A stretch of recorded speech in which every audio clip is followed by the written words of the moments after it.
कहानी एक ऐसे किरदार के बारे में है जिसमें एक सेठ काफी धनी होते हैं और अपनी उदारता और प्रेम भाव के लिए जाने जाते हैं। कहानी उस काल की है जब किए हुए पुण्यों का आदान प्रदान किया जा सकता था। ऐसे में इस पूरी कहानी को लिखा है यशपाल जी ने और इस कहानी का शीर्षक है महायज्ञ का पुरस्कार। नमस्कार दोस्तों, मैं अंकित कुमार द्विवेदी। आप जुड़ चुके हैं आईसीएससी कनेक्ट के साथ और हम स्टार्ट करेंगे आज चैप्टर 3, कहानी नंबर 3। इसका शीर्षक मैंने आपको बताया, महायज्ञ का पुरस्कार।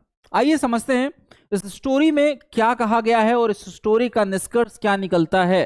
यहां पर आप देख रहे हैं एक महिला और एक पुरुष की तस्वीर लगी है। कहानी को स्टार्टिंग से समझते हैं। एक धनी सेठ होते हैं, ठीक है, एक धनी सेठ होते हैं, बहुत विनम्र और उदार होते हैं, ठीक है, बहुत विनम्र और उदार होते हैं, धर्म परायण होते हैं, मतलब धर्म के प्रति उनका काम काज बहुत अच्छा होता है। स्वभाव ऐसा है कि घर पर अगर कोई साधु आता है तो उसको बिना बिना भरपेट भोजन कराए वापस नहीं भेजते, ठीक है। दान पुण्य और यज्ञ करवाते रहते हैं, चाहे जितना पैसा लग जाए। क्लियर। अब होता क्या है भैया, सबके बुरे दिन आते हैं, सेठ जी के भी आ गए। अकस्मात सेठ जी के भी बुरे दिन आ ही गए।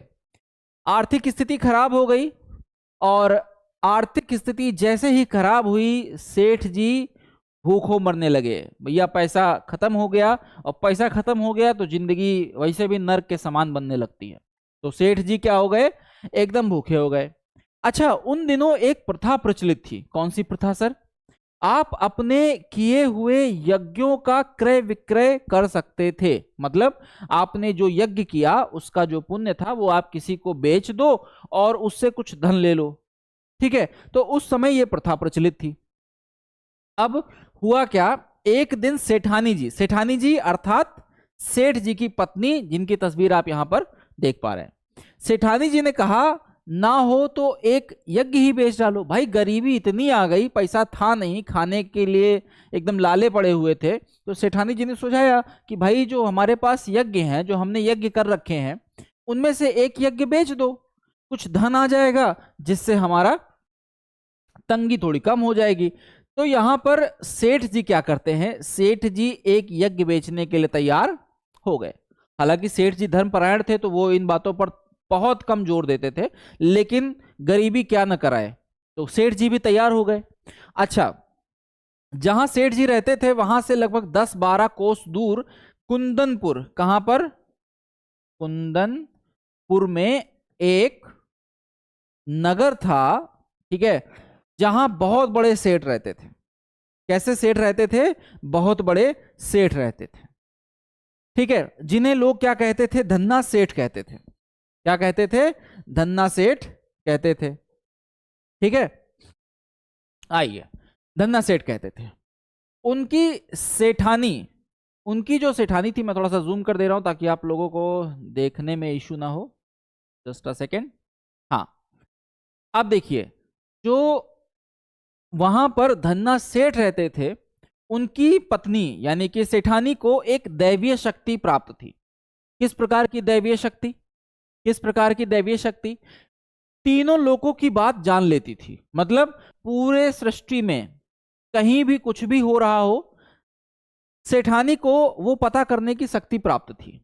बहुत बढ़िया, ठीक है। अच्छा, हमारे जो सेठ जी थे जो अभी गरीब हो गए हैं, वो अपना यज्ञ किसको बेचने आ रहे हैं? इन्हीं सेठ सेठानी को बेचने आ रहे हैं, ठीक है। सेठानी, अब सेठ जी भाई 10-12 मील दूर जा रहे हैं, कोस दूर जा रहे हैं, तो क्या खाली हाथ जाएंगे? नहीं। उनकी वाइफ सेठानी जी उन्हें 4 रोटी बना कर देती हैं और 4 रोटी पोटली में बांध करके सेठ जी को दे देती हैं। कहती हैं भैया रास्ते में जंगल वंगल पड़ेगा, खा लेना और सफर आराम से कट जाएगा। अब होता क्या है, सेठ जी सुबह उठते हैं, मस्त नहाते वहाते हैं और कहाँ निकल लेते हैं? कुंदनपुर की ओर चल देते हैं।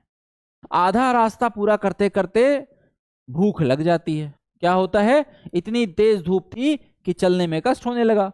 पसीने से उनकी सारी देह लथपथ हो गई थी और उन्हें क्या हो गई भैया, भूख भी लग गई। ठीक है, अब भूख जैसे लगी, सेठ जी ने एक पेड़ देखा मस्त और उसकी छांव में बैठ लिए, उसकी छांव में बैठ लिए और बैठ करके सोचे कि चलो भाई अब जो है रोटी खा ली जाए, ताकि जो हमारा आगे का सफर होगा वो थोड़ा सा हमारे लिए इजी हो जाएगा।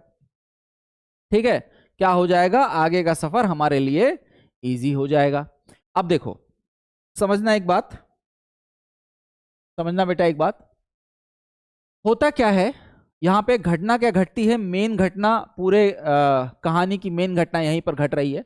होता क्या है, जैसे ही सेठ जी अपनी पोटली खोलते हैं और रोटी निकालते हैं, उनके सामने एक मरियल सा कुत्ता आ जाता है। ठीक है, कुत्ता भी बेचारा न जाने कब से भूखा था, न जाने कब से बेचारा एकदम खतरनाक तरीके से सूख चुका था, मरियल सा हो चुका था। ठीक है, अब वृक्ष की ओर बढ़ता आता है। ठीक है, जैसे ही सेठ जी खाने बैठते हैं, एक कुत्ता उनकी नजर पड़ती है कि कुत्ता बेचारा भूख के मारे छटपटा रहा है।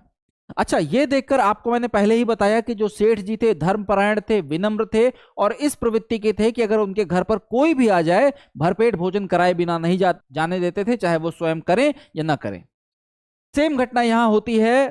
ठीक है, कुत्ते का पेट कमर से चिपक गया था, मतलब इतना सूख गया था बेचारा कि पेट और पीठ का पता ही नहीं चल रहा था। क्लियर। अब सेठ जी ने क्या किया, सेठ जी ने रोटी उठाई और क्या की, कुत्ते को डाल दी। क्या कर दी, कुत्ते को डाल दी। रोटी को उठाया और क्या किया, कुत्ते को डाल दिया भाई। ठीक है, अब ये चीज देख करके भाई, ये चीज देख करके किसी को भी हैरानी होगी। आदमी खुद भूखा है, खुद मरने के हालत में है, लेकिन अपनी रोटी किसको दे दिया, कुत्ता तो भूखा ही था, कुत्ता भी भाई, कुत्ता भी कुत्ता ही है, उसने चारों रोटी नाप दी। ठीक है, अब कुत्ते ने जब 4 रोटी खा ली तो भैया उसके शरीर में तो जान आ गई। ठीक है, सेठ जी ने सोचा कि एक रोटी इसे खिला दूंगा और फिर ये चलने योग्य हो जाएगा, बाकी मैं खा लूंगा। क्या हुआ, मामला खराब हो गया। ठीक है, अब पूरी रोटी क्या हो गई, कुत्ते ने खा ली, एक रोटी बची, उसे स्वयं खाने वाले ही थे कि कुत्ते की आंख अब भी उसी पर जमी थी, मतलब कुत्ते को चाहिए थी 4 रोटियां। ठीक, कुत्ते ने भाई साहब 4 रोटी निपटा दी। ठीक है, सेठ जी के मुंह से निकला, हाय बेचारा न जाने कितने दिन से भूखा है, इस बेचारे को एक और रोटी मिल जाए तो फिर निश्चित ही इसको इतनी ताकत आ जाएगी कि किसी बस्ती तक पहुंच जाएगा। कुल मिला के सेठ जी ने अपनी 4 रोटी कुत्ते को खिला दी, जो उनके भाग्य की थी वो कुत्ते ने निपटा दी। ठीक है, उन्होंने स्वयं एक लोटा जल पी करके थोड़ा विश्राम किया और अपना रास्ता पकड़ लिया। शाम होते ही, अब देखो यहां पे एक शब्द इस्तेमाल किया है, दिया जले। सेठ कुंदनपुर में धन्ना सेठ की हवेली पर पहुंच गए। दिया जले का मतलब क्या हो गया, शाम हो चुकी है, दिया जल चुका है। ठीक है, पहुंच गए। उन्होंने, अब जो धन्ना सेठ थे उन्होंने भाई सेठ जी का स्वागत किया और पूछा कि कहिए महाराज कैसे आना हुआ। ठीक, सेठ जी कहते हैं कि साहब बड़े संकट में हैं और इसी संकट के कारणवश आपके पास आना पड़ गया है। अब पूछते हैं भाई क्या बात हो गई, ऐसा क्या हो गया। ठीक है, सेठ धन्ना सेठ पूछते हैं कि भाई क्या कारण हो गया, क्या दिक्कत हो गई। देखो क्या बात हो गई सर, कैसे आना हुआ आपका। तो उन्होंने बताया कि साहब बड़े संकट में हैं, क्या करें। ठीक है, मैं अपना एक यज्ञ जो है आपके यहां बेचने आया हूं। ठीक है, अगर आप खरीद लेंगे तो बहुत कृपा होगी। अब देखो होता क्या है कि महायज्ञ सेठ, अब होता क्या है, आपको भी मैंने बताया था कि इनकी जो पत्नी थी धन्ना सेठ की, वो क्या करती है, वो सारी बातें जान जाती है। अब उसने सेठ जी को ये नहीं बताया और वो क्या कहती है कि कहती है कि हम खरीद तो लेंगे, लेकिन हमें आपका जो महायज्ञ है आपको वो बेचना पड़ेगा। अब सेठ जी को लगता है कि यार एक तो गरीबी, ऊपर से ये लग रहा है मेरे मजे ले रही हैं। ठीक है, सेठ जी आश्चर्य होकर पूछते हैं कि महायज्ञ, महायज्ञ। ठीक, लेकिन फिर सेठानी उन्हें समझाती हैं कि आपने आज रास्ते में स्वयं न खा करके अपनी 4 रोटियां भूखे कुत्ते को खिला दी, ये महायज्ञ नहीं तो और क्या है। निस्वार्थ भाव से किया गया कर्म ही सच्चा यज्ञ है और वही महायज्ञ है। ठीक है, क्या आप इसे बेचने के लिए तैयार हैं? ठीक है, उन्होंने, ठीक है, उसमें यज्ञ जैसी क्या बात? सेठ ने चुपचाप पोटली उठाई और हवेली से बाहर चल दिए। ठीक है, सेठ ने कहा कि अरे इसमें रोटी खिलाने में कौन सा महायज्ञ भाई, चुपचाप पोटली उठाई, चलते बने। ठीक है, अब उन्होंने मनोविचित्त कर्तव्य का मूल लेना उचित नहीं समझा। उन्होंने कहा कि भाई जो मानव का कर्म है उसका हम कैसे पैसा ले लें, कैसे मूल्य ले लें, नहीं लिया, चल दिए आगे। अगले दिन शाम को सेठ जी अपने घर पहुंचते हैं, सेठ को खाली हाथ वापस आते देख सेठानी बोलती हैं क्यों, ना सेठ मिले? सेठ जी पूरी कहानी अपने वाइफ को बताते हैं कि वो ऐसी सी बात हुई, उनकी पत्नी ने ये बोला और फिर क्या हुआ, फिर जो है मैंने उन्हें देना बंद कर दिया। सुनकर सेठानी की सारी वेदना जाने कहां विलीन हो गई। मतलब सारा कष्ट, इस कहानी को सुनकर, इस घटना को सुनकर उनका सारा कष्ट क्या हो गया, गायब हो गया। क्लियर? अब क्या होता है यहां पे, इस लाइन से सीख दी गई है कि विपत्ति में भी सेठ जी जो है अपना धर्म नहीं छोड़ते।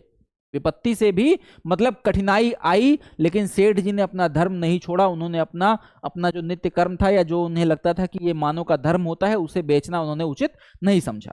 ठीक है, उनकी पत्नी कहती हैं धन्य है मेरे पति, दिया बाती का समय हुआ। सेठानी दिया जलाने उठी कि रास्ते में किसी वस्तु की ठोकर लगी। अब देखो यहां पे एक चीज दिखाई गई है कि आपको आपके कर्म का फल अवश्य प्राप्त होता है। सेठानी जैसे ही दिया जलाने के लिए उठी, अपने चौखट क्रॉस करती हैं, उनका पैर किसी चीज से टकराता है और उन्हें यह महसूस होता है कि मैं किसी चीज से लड़ गई हूं। ठीक है, और ठोकर लगते ही वो गिरते गिरते बचती हैं। जैसे तैसे दिया जलाकर उन्होंने देखा कि फर्श के जो पत्थर पर एक चौका ऊपर हो गया था। चौका क्या होता है, बड़े बड़े जो पत्थर होते हैं, एक पत्थर ऊपर आ गया था। अब सेठानी जो है टेंशन में आ गई कि ये क्या हो गया। ठीक है, सेठ जी से कहती हैं कि देखो फर्श का चौका उखड़ गया है, इसको जमा दो, ठीक है, या इसको फिक्स कर दो। सेठ जी ने चौके को उजड़ा हुआ देख करके थोड़ा सा वो भी एकदम टेंशन में आ गए। कहते चलो ठीक है, कोई बात नहीं, मैं सही कर देता हूं। ठीक है, इसी तरह जमाने के लिए उन्होंने उसमें लगे कुंदे को उठाया। जैसे ही उन्होंने ऐसे प्रेस किया, तहखाने की सीढ़ियां दिखाई दे गई। अरे जिस घर में रह रहे थे उस घर में एक तहखाना था और किसी को पता ही नहीं था। तहखाने में, ठीक है, हमें तो इसका पता ही नहीं था। सेठ जी कहते हैं कि इस तहखाने का तो हमें पता ही नहीं था। दिया हाथ में लेकर सेठ सेठानी कहां उतरते हैं बाबू, तहखाने में उतरते हैं। और तहखाने में क्या होता है, हीरे जवारात खूब भरे होते हैं। ये देख करके, ठीक है, उनके पांव वहीं जम गए। कुछ देर बाद सेठानी की चेतना लौटी, मतलब वापस वो लोग अपने होशो हवास में आए और उन्होंने देखा, ठीक है, और उनकी पत्नी बोली प्राणनाथ ये महायज्ञ का पुरस्कार है। किसका? महायज्ञ का। स्वयं भूखे रहकर भी एक प्राणी की भूख मिटाई, या महायज्ञ नहीं तो और क्या, भगवान ने उसी महायज्ञ का पुरस्कार किसको दिया है? आपको दिया है। सेठ ने क्या किया? सेठ ने मन ही मन भगवान से प्रार्थना की कि हे भगवान, स्वयं कष्ट सहकर दूसरों के कष्ट कम कर सकूं, ऐसी शक्ति मुझे देना। कहानी का अंत इस प्रकार है कि आपके अच्छे कर्म सदा आपके साथ रहते हैं और सदा ही आपको उसके अच्छे फल मिलते हैं, चाहे कभी जल्दी और चाहे कभी देर में। तो यशपाल जी ने एक बहुत ही बेहतरीन सी कहानी लिखी है और बहुत बेहतरीन सी मोरल ऑफ स्टोरी डाली हुई है। यहाँ पर कुछ शब्द ऐसे हैं जैसे विनम्र का मतलब क्या होता है, सुशील, उदार का मतलब दयालु, धर्मपरायण का मतलब होता है धर्म में आस्था रखने वाला, आकस्मात का मतलब अचानक। ठीक है, इस तरह से काफी शब्द हैं। जैसे देखो तंगी तो आपको पता ही है, वेदना का मतलब कष्ट मैंने आपको बता ही दिया। ठीक है, मनोवचित मतलब मनुष्य हेतु उचित। तो इस तरह से सारी चीजें मैंने आपको समझा दी हैं। नेक्स्ट वीडियो में हम इसको और डिटेल में समझाएंगे। कोई भी फैक्टर छूट जाएगा तो वो हम आगे कवर करेंगे। तब तक के लिए जय हिंद, जय भारत। जुड़े रहिए ICSE कनेक्ट के साथ, पढ़ते रहिए, मस्त रहिए।